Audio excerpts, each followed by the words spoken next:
Hello সবাইকে, আসসালামু আলাইকুম। রাজশাহীতে সুলতান ডাইন ওপেনিং হয়েছে প্রায় কয়েক মাস হয়ে গেল। এখন পর্যন্ত সুলতান ডাইনের কাচ্চি টেস্ট করা হয় নাই। রাজশাহীর সুলতান ডাইনের কাচ্চির স্বাদ গ্রহণ করার জন্য সেদিন রাতে চলে গেছিলাম রাজশাহী ব্রাঞ্চের সুলতান ডাইনে। সুলতান ডাইন নামেই একটি রাজকীয় ভাব, এজন্যই মনে হয় তাদের রেস্টুরেন্টের লুক ছিল পুরো রাজকীয় ভাবের।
মূলত এত ভিড়ের কারণেই এখন পর্যন্ত যাওয়া হয়েছিল না সুলতান ডাইনে।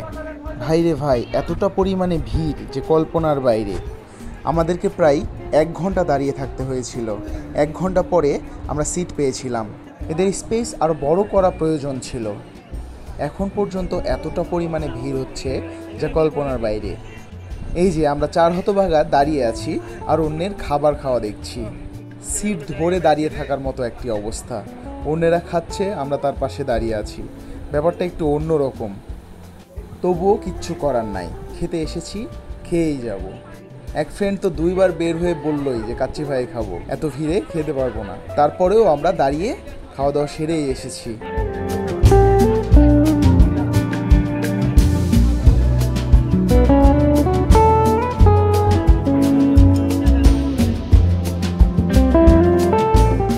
অবশেষে অনেক প্রতীক্ষার পর চলে এসেছে আমাদের কাচ্চি।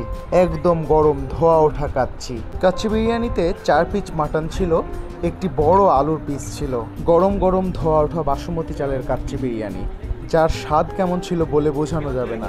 স্বাদ গ্রহণ করতে চাইলে অবশ্যই যেয়ে খেয়ে আসতে হবে। মাটনের পিসগুলো ছিল একদম পারফেক্ট পরিমাণে সিদ্ধ হওয়া।